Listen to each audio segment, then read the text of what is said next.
যাবেন। আমার একজন পোলিং অফিসার অসুস্থ হয়ে গিয়েছেন, তাকে আমি ফোন দিয়েছি, তিনি আমাকে বলেছেন ম্যাডাম আমাকে কি আপনি চাকরি পেয়েছেন, আমি কি স্টপ করে মারা যাবো?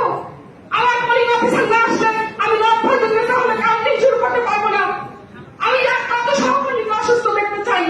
চারুকলা বিভাগের সহকর্মী কাজী মহসিন অসুস্থ হয়ে গিয়েছেন, তার সহকর্মী মৃত্যুতে তিনি রিটার্নিং অফিসার, তাহলে কাউন্টিং কে করবে? এইভাবে যদি কাউন্টিং হয় 3 দিন লাগবে। শিক্ষকের কি পরিবার নাই? তার কি শারীরিক অসুস্থতা, মানসিক স্ট্রেস নাই? এটা মাথায় আমরা ন্যাশনাল মাধ্যমে হতে হবে, তাহলে আমরা রিটার্নিং কর্মকর্তারা আমরা এটা করতে পারবো না।